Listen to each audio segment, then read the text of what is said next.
देखिए, कानून पार्लियामेंट ने बनाया 12-12 घंटे चर्चा के बाद, और अब उसको महामहिम राष्ट्रपति की मंजूरी मिल गई है। अब वक्फ कानून लॉ ऑफ द लैंड हो गया है, लेकिन उसके इंटरप्रिटेशन करने का अधिकार माननीय सर्वोच्च न्यायालय को हो। माननीय सर्वोच्च न्यायालय में कुछ याचिकाएं दाखिल किया था पिटिशनर्स ने कि साहब ये अनकॉन्स्टिट्यूशनल है, या हमारी धार्मिक स्वतंत्रता पे हस्तक्षेप करता है, या वक्फ बाय ईयर ख़त्म होने पर हमारी मस्जिदें चली जाएंगी, या इसमें डीएम की क्या भूमिका होगी, या वक्फ बोर्ड में नॉन मुस्लिम्स क्यों रखे जाएं। ये इशू ज्वाइंट पार्लियामेंट्री कमेटी ने ही एड्रेस कर दिया है, क्योंकि वक्फ बोर्ड कोई रिलीजियस बॉडी नहीं है। वक्फ बोर्ड किसी राज्य में वक्फ की प्रॉपर्टी की देख रेख करने वाली वक्फ एक्ट के अंतर्गत बनाई हुई एक बॉडी है, जिसमें, और इसका फैसला यूनियन ऑफ इंडिया वर्सेज वाकिफ मुस्लिम्स ऑफ राजस्थान में हो चुका है कि ये स्टैच्यूटरी बॉडी है, रिलीजन बॉडी नहीं है, चाहे ये वक्फ की प्रॉपर्टी की देख रेख करता हो। 2010 में सुप्रीम कोर्ट का फैसला हो चुका है। दिल्ली वर्सेज शाह मोहम्मद में हो चुका है। तमिलनाडु वर्सेज वक्फ बोर्ड में हो चुका है। कर्नाटका वक्फ बोर्ड वर्सेज नज़ीर अहमद में हो चुका है। जब जब ये गए कि साहब वक्फ बोर्ड में हस्तक्षेप, रिलीजियस में हस्तक्षेप है, आज तक एक भी फैसला जो हुए हैं, चाहे सुप्रीम कोर्ट्स के हुए, हाई कोर्ट्स के हुए, वो सभी फैसला है कि नहीं, ये रिलीजियस बॉडी नहीं है, ये एग्जीक्यूटिव बॉडी है, स्टैच्यूटरी बॉडी है जो एक तरह से रख रखाव करती है। तो ये सेटल हो चुका है।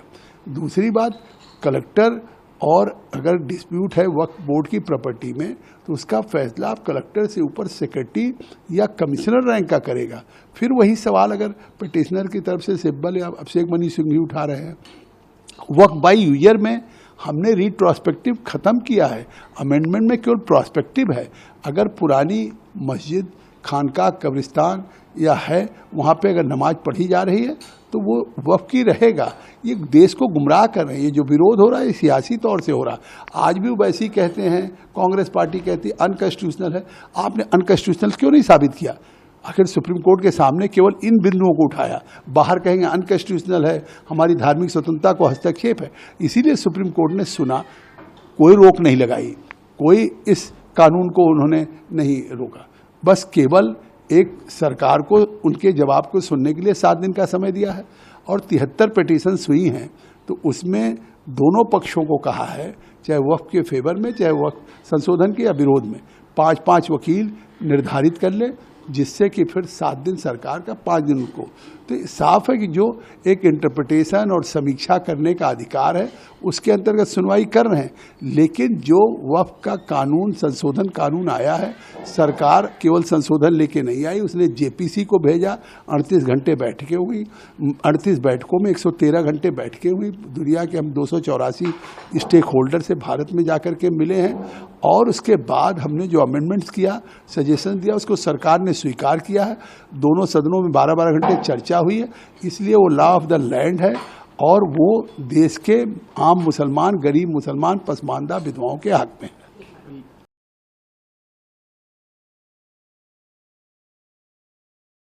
अगर आप ये वीडियो YouTube पर देख रहे हैं तो हमारे चैनल को सब्सक्राइब कर बेल आइकन दबाएं, और Facebook पर देख रहे हैं तो हमारे पेज को लाइक करें।